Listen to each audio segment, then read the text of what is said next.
अला रसूलिहिन नबिय्यिल हनीनिल करीमिर रऊफिर रहीम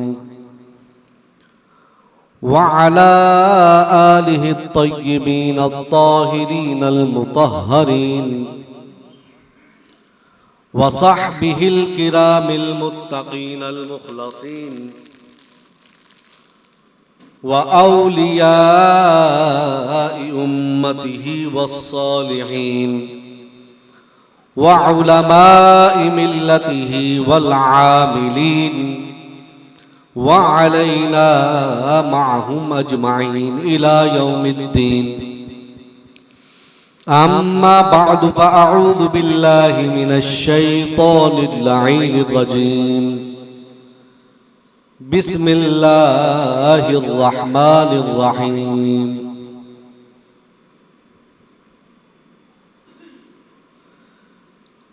या अय्युहल्लज़ीना आमनुस्तईनु बिस्सब्रि वस्सलाह इन्नल्लाहा मअस्साबिरीन। आमन्तु बिल्लाहि सदक़ल्लाहुल मौलानल अज़ीम। वक़ाल अल्लाहु तबारक व तआला फ़ी शानि हबीबिही मुख़बिरन व आमिरा इन्नल्लाहा व मलाइकतहु युसल्लूना अलन नबी या अय्युहल्लज़ीना आमनू सल्लू अलैहि व सल्लिमू तस्लीमा। मौलाया सल्लि व सल्लिम दाइमन अबदन अला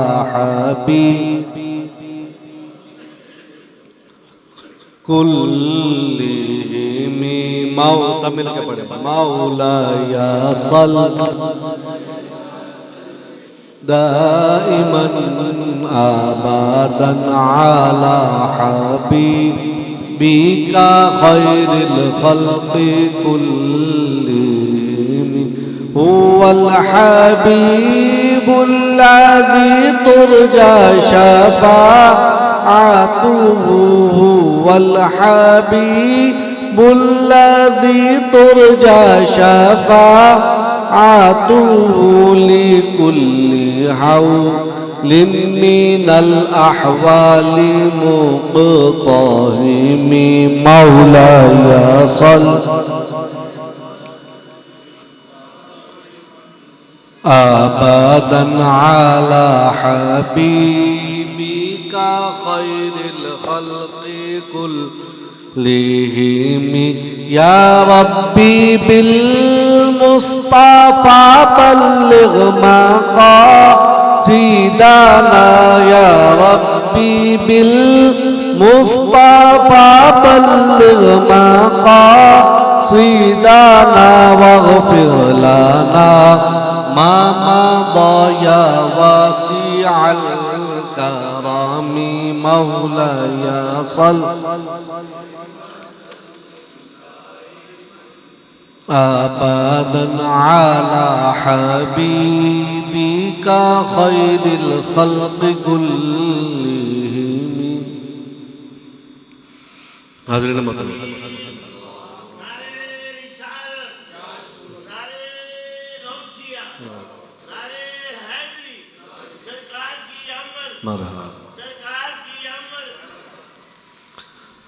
हाज़िरीन मोहतरम, अल्लाह रब्बुल इज़्ज़त का बेपाया फजल करम और लुत्फ़ अता है कि उसकी ख़ास तौफ़ीक़ से हमें एक मरतबा फिर अपनी ज़िंदगियों में माह रमज़ानुल मुबारक और उसके साथ जुम्मतुल मुबारक, जो कि जुम्मतुल विदा भी हो सकता है या इससे अगला जुम्मा जुम्मतुल विदा होगा। अल्लाह रब्बुल इज़्ज़त हमें अगला जुम्मा भी अता फरमा दे। तो अगर ऐसा नहीं होता तो आज का जुम्मा जुम्मतुल विदा भी है। अल्लाह रब्बुल इज़्ज़त आमीन हमारी ज़िंदगियों में फिर हमें ऐसी बहारें देखने का मौका अता फरमा दे और हमें इन मुक़द्दस लम्हात से दुनिया और आखिरत की बरकतें समेटने की तौफीक अता फरमाए। हाज़रीन मोहतरम, जैसा कि आपके इल्म में है कि गुज़श्ता जुम्मों से हमारा मौजू इस्लाही मौजू है, मुआशरती बिगाड़ को सुधारने के मुताबिक कि जहेज़ की असल हकीकत क्या है। और हमने उसमें ये भी देखा कि जहेज़ जिसको गलती के साथ इस्लामी तहज़ीब और कल्चर समझा जाता था, तो उसका इस्लामी तहज़ीब से कल्चर नहीं बल्कि हिंदुआना तहज़ीब से उसका ताल्लुक़ है। और हमने ये भी देखा कि ताजदार कायनात सल्लल्लाहु अलैहि वसल्लम ने अपनी शहज़ादी को जो रिवायात में आता है जहेज़ दिया, उसकी हकीकत क्या थी। और फिर हम इस नतीजे पर पहुँचे थे कि वो जो चंद सामान, दो चार चीज़ें जो ताजदार कायनात ने अपनी शहज़ादी को अता फरमाई थी, वो जहेज़ नहीं था बल्कि ज़रूरियात ज़िंदगी का वो सामान था जो हज़रत अली शेर खुदा कर्रमल्लाहु वजहुल करीम के पैसों से ख़रीदा गया था।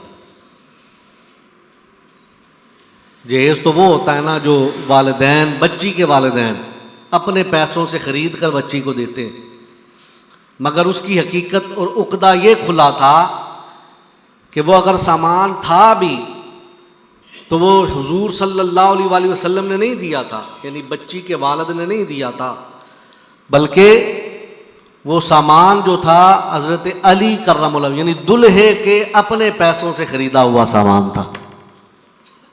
तो फिर हमने ये नतीजा निकाला था कि जब बेटी किसी घर जाती है रुखसत होकर, तो उस घर की ज़रूरियात ज़िंदगी का सामान पूरा करने की ज़िम्मेदारी, रिस्पॉन्सिबिलिटी किसकी है? दुल्हे की। किसकी है? ये नतीजे पर पहुंच गए थे ना हम। दुल्हन की या दुल्हन के वालिदैन की ज़िम्मेदारी, बल्कि किसकी ज़िम्मेदारी है? और फिर हमने ये सुन्नत से साबित किया था, हुजूर नबी करीम सल्लल्लाहु अलैहि वसल्लम की सुन्नत से साबित किया था कि उन्होंने खुद हज़रत अली से पैसे लेकर सैयदना अबू बकर सिद्दीक़ के ज़रिए से वो सामान ख़रीदवाया था। और वो क्यों ख़रीदवाया था? वो मौला अली खुद भी जा सकते थे, उसका भी मैंने ये बता दिया था कि सैयदना अबू तालिब हज़रत अली कर्रमल्लाहु वजहुल करीम के वालिद मोहतरम के विसाल के बाद सैयदना अली कर्रमल्लाहु वजहुल करीम की कफ़ालत की ज़िम्मेदारी खुद ताजदार कायनात सल्लल्लाहु अलैहि वसल्लम की। वो उनके खफ़ील थे, कफ़ील होने की ज़िम्मेदारी आक़ा दो जहां ने पूरी फरमाई थी कि उनका घर जो है वो बनवा दिया गया, सामान रखवा दिया गया, ताकि जब दुल्हन वहाँ पर जाए रुखसत होकर वो अपनी ज़रूरियात ज़िंदगी पूरी कर सके। तो इसी तरह गलतफहमी की बुनियाद पर आज भी हमारा मौजू वो है, ये है कि एसाल सवाब की हकीकत क्या मौजू है? एसाल सवाब, जिसको हमने सिर्फ समझ लिया है कि किसी के दुनिया से जाने के बाद ये कुल की जो महफिल होगी ये एसाल सवाब है।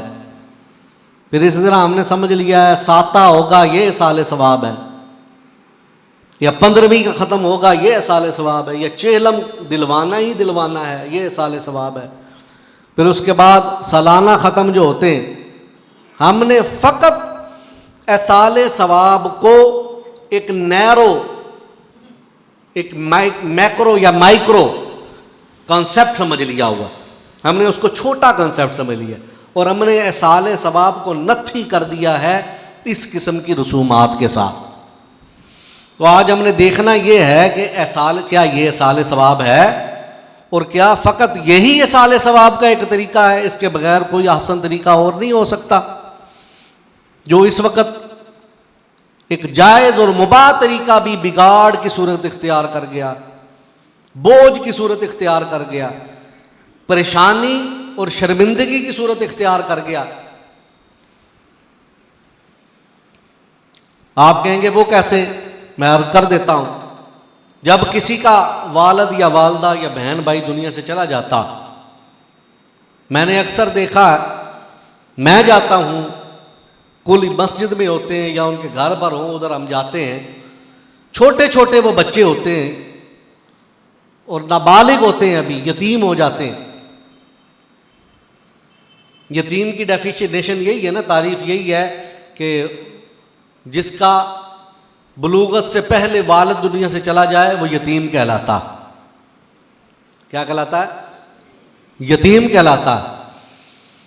तो उस यतीम के बारे में ताजदार कायनात सल्लल्लाहु अलैहि वसल्लम ने ये फरमाया था, जो यतीम की कफालत करता, जो उसकी ज़रूरियात पूरा करता, जो उसके सर पर दस्ते शफ़क़त रखता, ताजदार कायनात सल्लल्लाहु अलैहि वसल्लम ने फरमाया, क़यामत के दिन मेरा वो उम्मती जो यतीम की कफालत करने वाला है, और मैं क़यामत के दिन इस तरह होंगे जिस तरह ये दो उंगलियां हुआ करती। ताजदार कायनात ने तो हमें और इस्लाम ने और तालीमात इस्लाम ने हमें तो उसकी कफालत करने की जिम्मेदारी सौंपी थी कि तुमने उसका कफील बनना है। फिर ताजदार कायनात ने फरमाया, जो यतीम के सर पर हाथ रखता, दस्ते शफ़क़त फेरता है, तो जितने बाल उसके हाथ के नीचे आ जाएं, अल्लाह उन बालों के बराबर गुनाहगार के गुनाहों को माफ फरमा देता।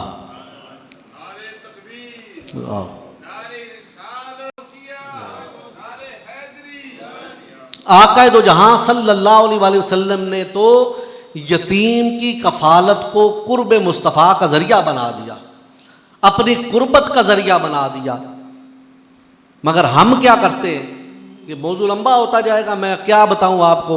आका दो जहां ने फरमाया, दुनिया का बदतरीन घर वो है जिसमें घर में कोई यतीम तो हो मगर उसके साथ हुस्न सलूक न किया जाए। फिर फरमाया, दुनिया का बेहतरीन घर वो है जिस घर में कोई यतीम हो और यतीम के साथ तुम हुस्न सलूक किया करो और मोहब्बत के साथ पेश आओ। फरमाया, जिस तरह जमीन पर तुम्हें ये सितारे नजर आते हैं, चमकते हुए सितारे नजर आते हैं, इसी तरह आसमानी कायनात जो है, फरिश्ते जो हैं, उनके लिए मैंने जमीन पर चमकते दमकते सितारों की मानद वो घर बना दिए हैं जिन घरों में अल्लाह ने यतीम रखा हुआ है और उसके साथ उसने सलूक किया जाता। फरमाया, वो घर इतना मुनव्वर हो जाता है, जिस तरह तुम्हें जमीन से ये सितारे नजर आते हैं, इस तरह आसमान वालों को जमीन पर वो घर चमकते हुए नजर आते हैं।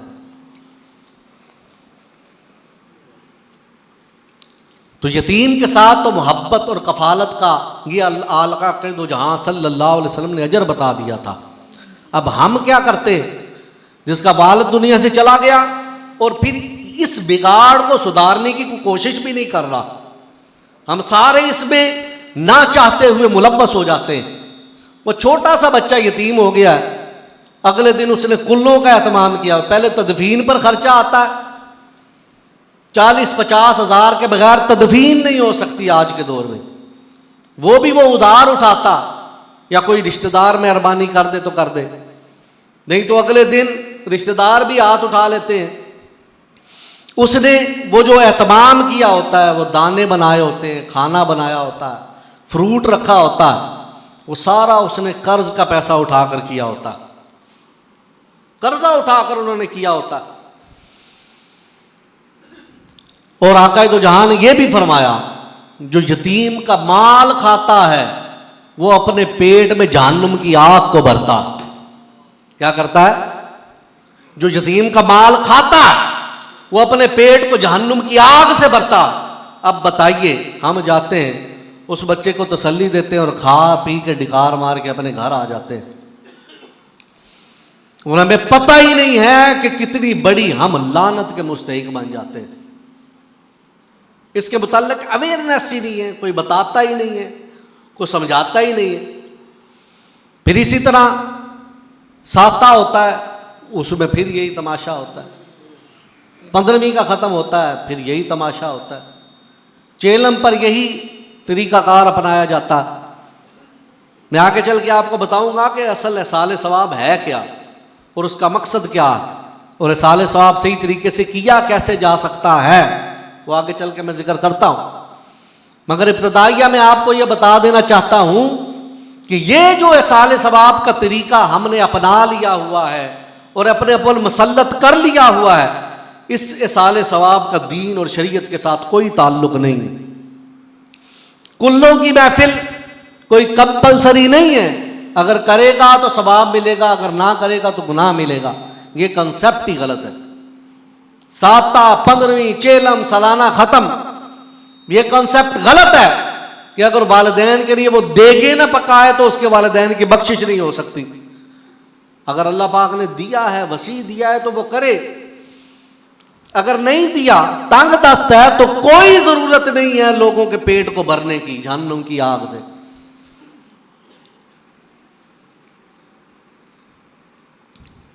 मगर हमारे यहां ये गंगा उल्टी ही बह रही है।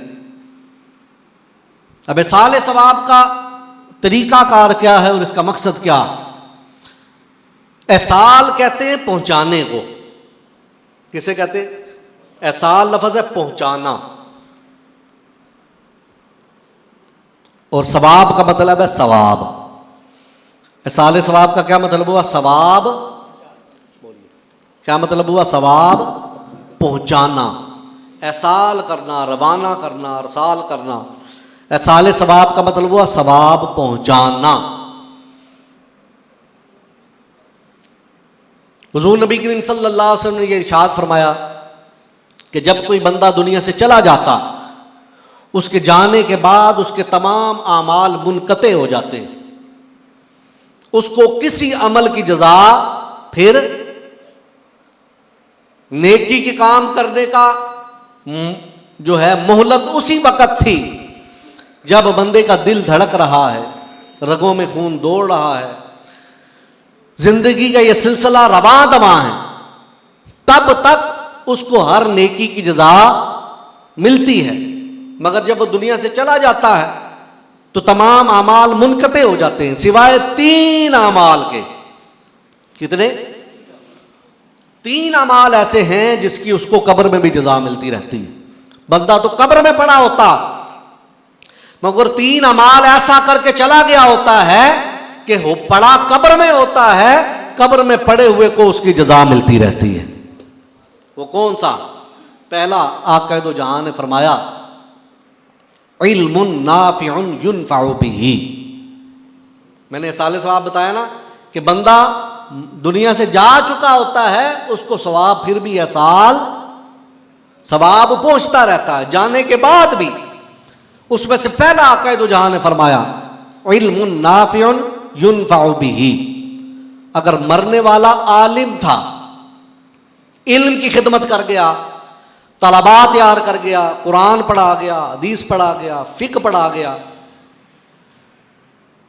दुनियावी उलूम पढ़ा गया, ये दुनियावी जितने भी उलूम हैं उनका ताल्लुक फिजिक्स, सेकुलर नॉलेज जो है, physics, chemistry, biology, law, commerce और जितने भी ये नॉलेज हैं, ये सारे के सारे कुरान ही से निकले हुए। तमाम उलूम का ताल्लुक कुरान से है। तमाम उलूम का मस्दर, तमाम उलूम का मंबा, तमाम उलूम का मरकज कुरान हकीम ही है। कुरान के जरिए से ये उलूम निकले। फरमाया कोई दुनियावी उलूम पढ़ाने वाला क्यों ना हो, कोई टीचर ही क्यों ना हो, वो तलबा को पढ़ा गया और उसके तलबा माशरे के बेहतरीन अफराद बन गए, तो वो कब्र में पड़ा होगा, कब्र में पड़े हुए अपने तलबा के जरिए उसको जजा मिलती रहेगी, सवाब पहुंचता रहेगा। दूसरा फरमाया आक़ा दो जहां ने सदक़तुन जारियतुन। अगर मरने वाला मालदार था, मस्जिद बना गया, मस्जिद बना गया, मदरसा बना गया, यतीमों की कफालत कर गया, रिफाए आमा के काम कर गया, वेलफेयर फाउंडेशंस कायम कर गया, खैर के काम कर गया, और जब तक उसका खैर का काम दुनिया में बाकी रहेगा, फरमाया मरने वाले को कब्र में उसकी जजा मिलती रहेगी। अब सदका का कॉन्सेप्ट भी बड़ा वसी है। हम समझते हैं कि वो जो 10 या 20 रुपए या 100 रुपए हम सर से वार कर फेंक देते हैं, वही सदका। ये बिल्कुल गलत कॉन्सेप्ट है। आप ये सर पे से ना वारें, बेशक वैसे भी किसी को दे दें तो वो सदका कंसीडर होता है, तसव्वुर करके। ये दिल आज़ारी के हमने अजीब अजीब, फ़कीर सामने खड़ा होता है, मांगने वाला बेचारे सामने खड़ा होता है, हमने जेब से निकाल के 1 मिनट खलोया, जब तक 7 चक्कर ना काट लगे असी पैसे देंदे। ये जहालत है। क्या ये, क्या ये जहालत है। फिर सदका तो ये भी है। अब सबसे छोटा सदका आपको बता दूं, हुजूर के उम्मती के लिए, जो आका दो जहां ने बताया। आका दो जहां ने फरमाया किसी से मुस्कुरा के मिल लेना, यह भी सदका है, यह भी सदका। अब ये देखें कितना बड़ा कॉन्सेप्ट है। ये अब किसी के दिल में ख्याल है मेरे को माल हो तो मैं सदका करूं, तो माल का तो तसव्वुर ही नहीं है सदका में। ये जो समाइल है, एक्सचेंज ऑफ समाइल्स, ये भी मुआशरे में परेशानियों को कम करने का जरिया बनता। तो इस परेशानियों के दौर में किसी से तो मिलते हो, आका दो जहां ने फरमाया खंदा पेशानी से मिलो, मुस्कुरा के मिलो, तुम्हारा मुस्कुरा के मिलना तुम्हारे नामा माल में सदका देने के मुफराद हो जाएगा। तो फरमाया सदकातुन जारियतुन, ये सदका ऐसा अमल है जो क़यामत तक के लिए जारी रहता है। ये छोटे सदके से लेकर बड़े सदके तक जो सदका करने वाला होगा। अब ये देखें कि जो समाइल की जो ताकत है, जो मुस्कुराहट की ताकत है, ये भी अल्लाह ने किसी किसी को अता फरमाई है। मैंने ऐसे फालिज ज़दा लोग देखे, अल्लाह माफ़ करे, अल्लाह महफूज फरमाए, जो ना मुस्कुरा सकते हैं ना रो सकते हैं। अब कोई कहे कि मेरे पास ताकत नहीं है देने की, तो तुम्हारे पास मुस्कुराने की तो ताकत है ना। अगर नहीं समझ में आता तो फालिज ज़दा लोगों को देख लो, उसको देख लो जिसको लकवा हुआ हो, वो मुस्कुरा सकता है ना, उसका मुस्कुराने का पता लगता है ना रोने का पता लगता है। तो जिसको अल्लाह ने ये ताकत दी है वो बड़ा ही मालदार है, वो बड़ा ही मालदार। ये आंखों की ताकत, ये कुव्वत गोयाई, ये लम्स की ताकत, ये चखने की ताकत, ये उठने की ताकत, ये बैठने की ताकत। आपको पता है डायलिसिस जो होते हैं गुर्दों के करवाए जाते हैं ना, वो कितने के होते हैं? एक मरतबा में 8-10 हज़ार रुपए का खर्चा आ जाता है ना, बोलिए आ जाता है ना। तो तकरीबन ये हमारे गुर्दे जो हैं दिन में तकरीबन 100 मरतबा हमारे खून की सफाई करते हैं। ये डायलिसिस मशीन्स जो अल्लाह रब्बुल इज़्ज़त ने हमारे ये जिस्म में फिट की हुई हैं, ये कई लाख रुपए का फी सबीलिल्लाह मुफ्त काम हमारे जिस्म में कर रही है। ये किसकी दी हुई ताकत है? जब वो ताकत ले लेता है तो हमारा खर्चा होना शुरू हो जाता है कि नहीं खर्चा होना शुरू। तो इसी तरह ये कुव्वत बीनाई जो हम ये देखते हैं, इसका कोई नेमल बदल है? बताइए, कोई नेमल बदल है इसका? ये सुनने की हिस्स, ये चखने की हिस्स, ये सारी हिस्सात, जिसके पास कोई नेमत है वो बड़ा ही मालदार है। अपने वो जिस्म की तरफ देख ले, माल वही नहीं जो हमने कमा कर दुनिया से कोठी बंगला ये जायदादें खरीदनी है।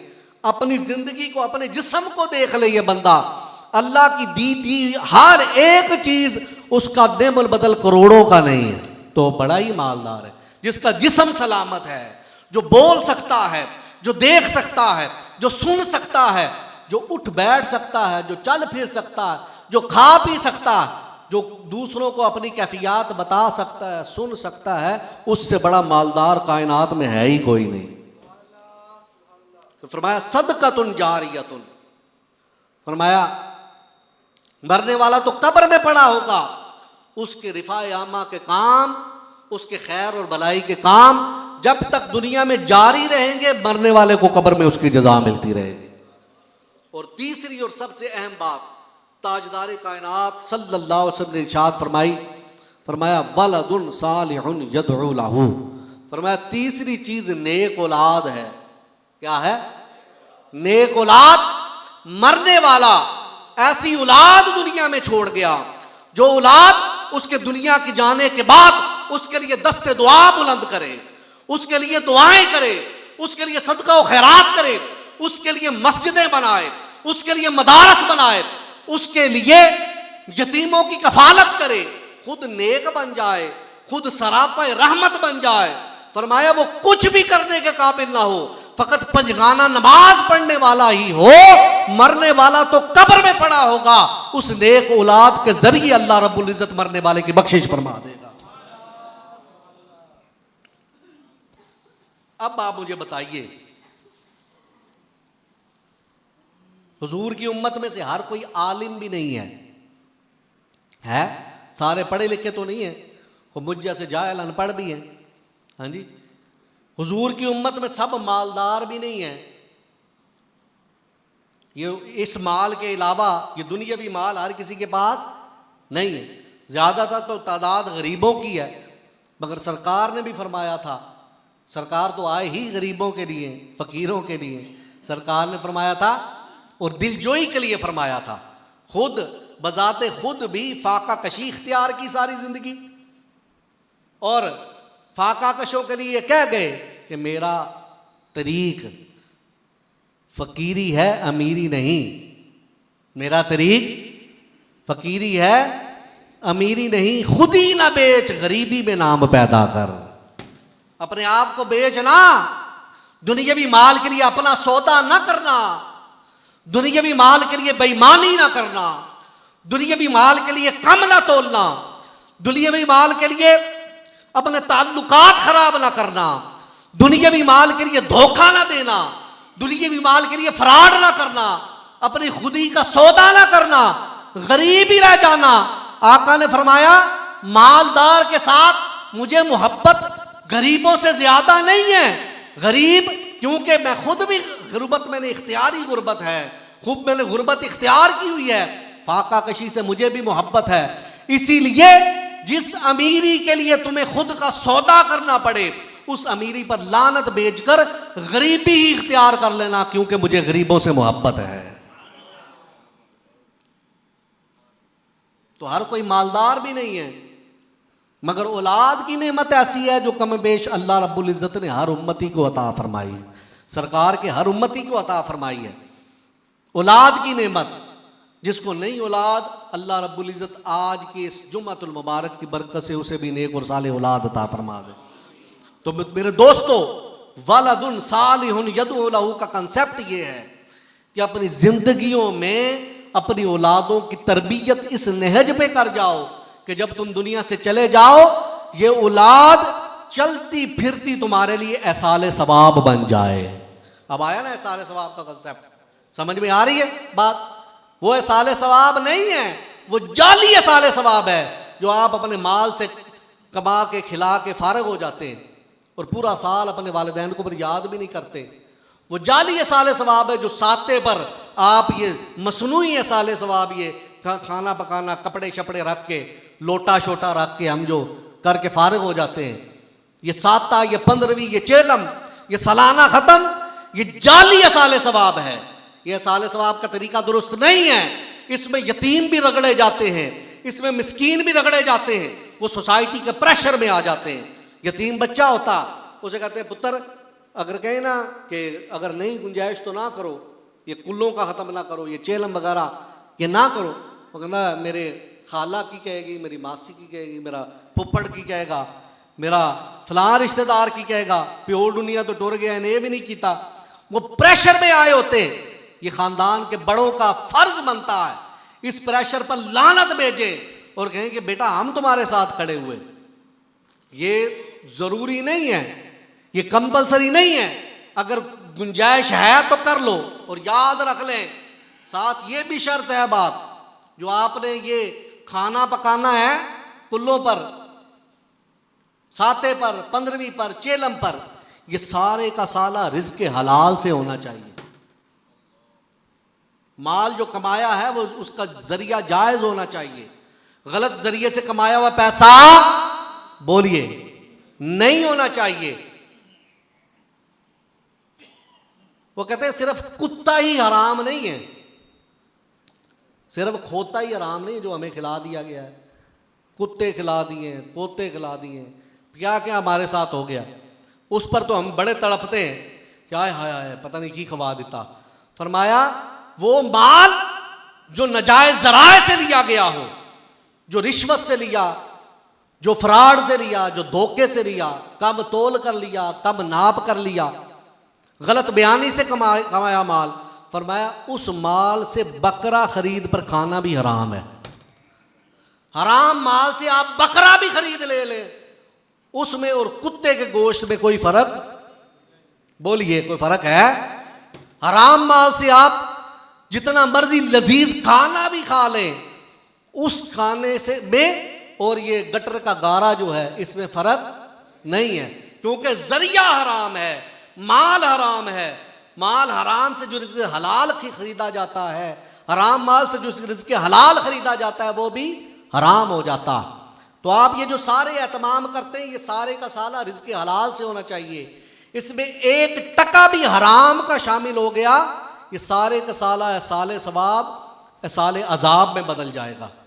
मरने वाले को फ़ायदा नहीं होगा, बल्कि आप तकलीफ का बायस बनते होंगे। तो मेरे दोस्तों, औलादों की तरबियत इस नहज पर करो कि वो औलादें तुम्हारे लिए चलती फिरती साले सवाब बन जाए। उनका किरदार ऐसा होना चाहिए, उनके अखलाक ऐसे होने चाहिए, उनकी गुफ्तगू ऐसी होनी चाहिए, उनका रहन सहन ऐसा होना चाहिए कि तुम तो दुनिया में नहीं होगे, ना मैंने होना है, ना आपने होना, हमने चले जाना। हमारी औलादें हमारी एम्बेसडर्स हैं, हमारे नुमाइंदे हैं।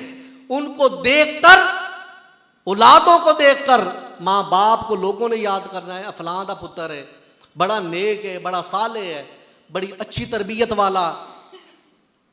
तो उससे भी पहले औलादों की तरबियत कैसे होगी?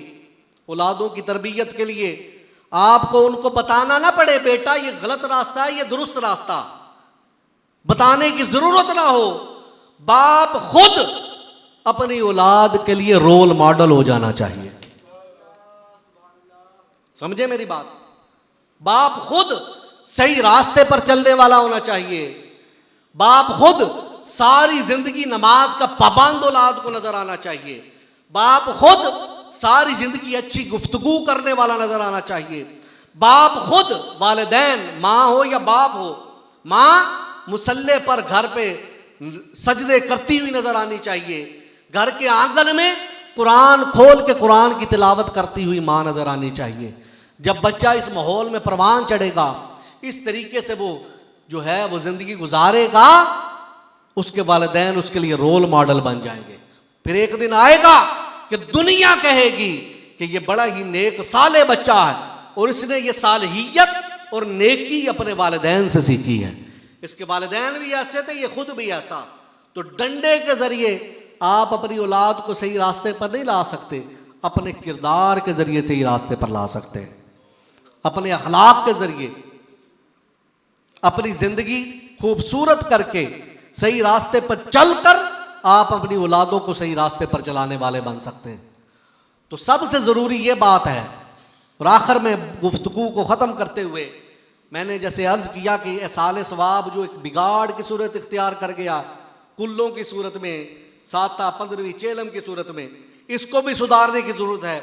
जिस तरह जहेज़ एक लानत की तरह मुसल्लत हो गई थी, इसी तरह ये अमल भी बदतरीन माशरती बिगाड़ की सूरत इख्तियार करता जा रहा है। इसको भी एलिमिनेट करने की ज़रूरत है, इसको सुधारने की ज़रूरत है। और आखिर में मैं गुफ्तगू को ख़त्म करते हुए याद करता चलूँ, एक साले सवाब वो भी है जिसकी तरफ हम तवज्जो नहीं करते। वह साले सवाब क्या?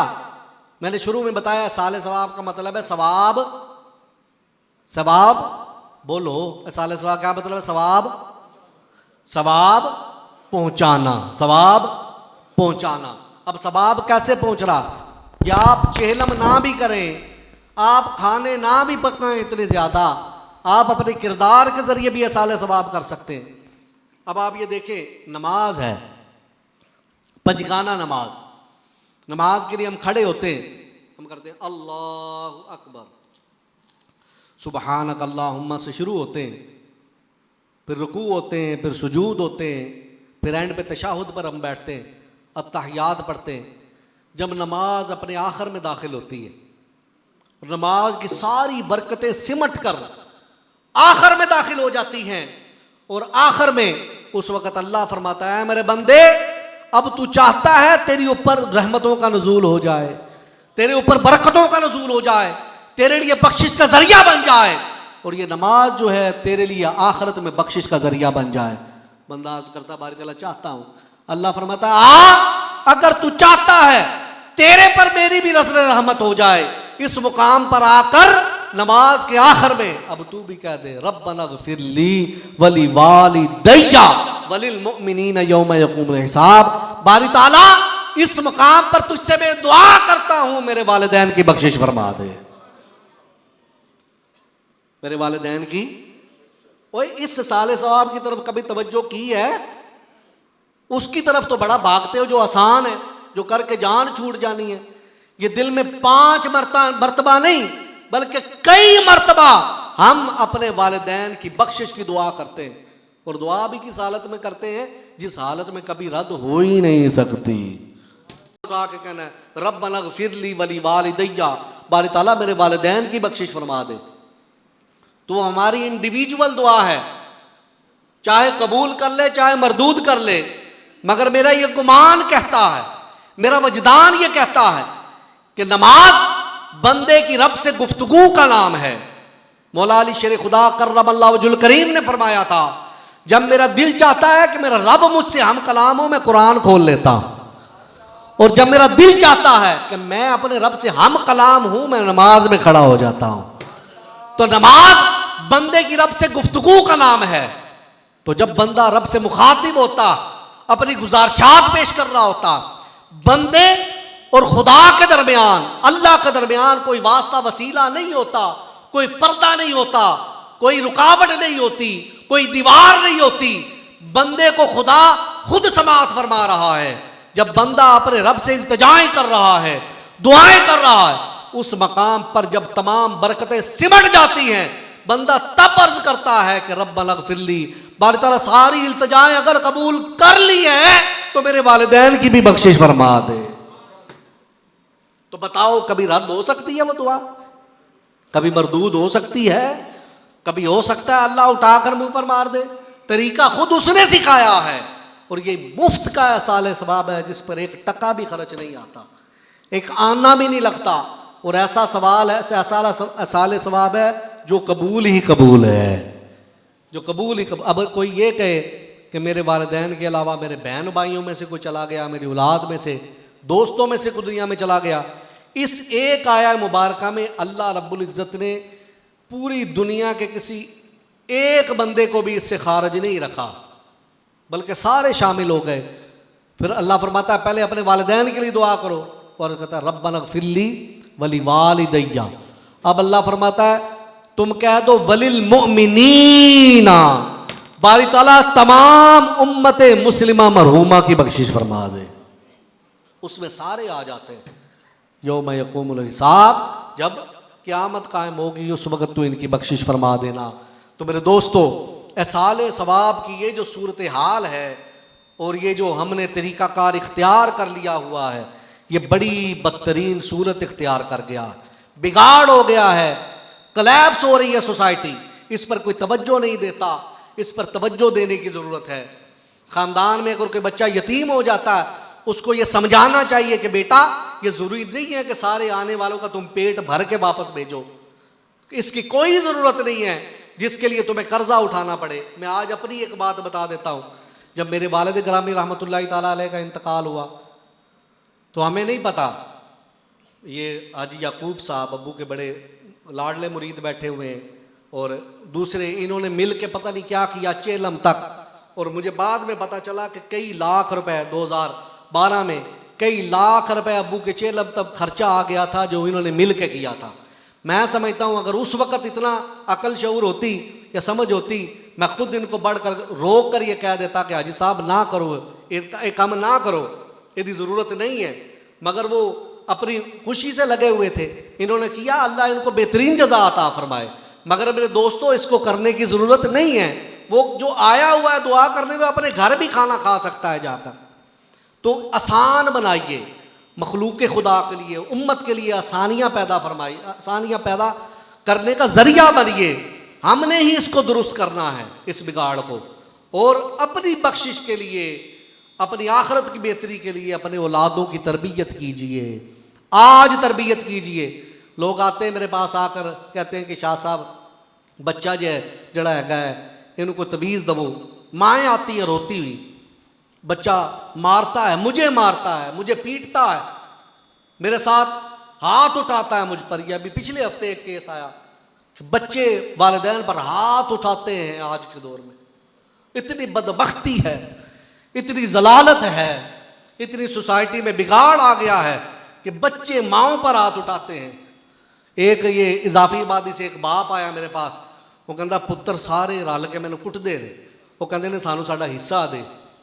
एक घर है उसके पास छोटा सा माड़ा सा, उसके बच्चे उसको मार रहे हैं। ये क्यों हो गया? ये जलालत हम पर क्यों मुसल्लत हो गई? ये हमने खुद तवज्जो नहीं दी। मैं उनको ये कहता हूँ कि जब इनका ये जो अब जवान बच्चा तुम्हें मारता है, जब इसने बोलना सीखा था तुमने इसकी ज़बान पर अल्लाह रसूल का नाम डाला था कि नहीं डाला था? जब इसने लड़खड़ाते कदमों से चलना सीखा था तुमने उंगली पकड़कर मस्जिद या मकतब का रास्ता दिखाया था कि नहीं दिखाया था? जब ये आंगन में टहलता था, क्रॉलिंग करता था, चलता था, इसने अपनी माँ को मुसल्ले की पीठ पर सजदे करते हुए देखा था कि नहीं देखा था? अपने कानों से अपनी माँ की जो आवाज़ में तिलावत सुनी थी कि नहीं सुनी थी? इसकी तरबियत का वक़्त तब था। अब कोई ऐसी गिद्दड़ सिंगी नहीं है इसको फूंक मारूं और तुम्हारा ये ताबे फरमा हो जाए। तो दोस्तों, अपनी औलादों की तरबियत आज ही कीजिए, और उनकी तरबियत से भी पहले अपनी ज़ात की तरबियत की ज़रूरत है। अपने अंदर जो कमियां हैं उनको दूर कीजिए। ये ज़िंदगी की घड़ियाँ गनीमत हैं। उनकी आपकी औलादें आपको माशरे का बेहतरीन फ़र्द समझें। वो कहें मेरा बाप जो है, मेरी माँ जो है माशरे के बेहतरीन अफराद में से हैं। आपको सबसे बड़ा पीर और सबसे बड़ा शेख बाप होता है या माँ होती है? उसके बाद ही तो पीर हो तो हो। सबसे बड़ा पीर माँ पीर है, सबसे बड़ा पीर बाप पीर है, और आप उनके लिए पीर हैं जिनकी आपने तरबियत करनी है। उनकी तरबियत से भी पहले अपनी तरबियत कीजिए। अपनी शख्सियत में जो कमियां हैं उनको दूर कीजिए। जब हम अल्लाह और उसके रसूल के बताए हुए तरीके पर अपनी शख्सियात को ढाल लेंगे तो यकीन जानिए हमें अपनी औलादों को बताना नहीं पड़ेगा कि कौन सा रास्ता दुरुस्त है, कौन सा गलत है। वो आपके नक्शे कदम पर चलते जाएंगे, आपका भी बेड़ा पार हो जाएगा और उनका भी बेड़ा पार हो जाएगा। अल्लाह रब्बुल से दुआ है कि अल्लाह रब्बुल इज़्ज़त अमल की तौफीक अता फरमाए। व आखिरु दावाना अनिल हम्दुलिल्लाह।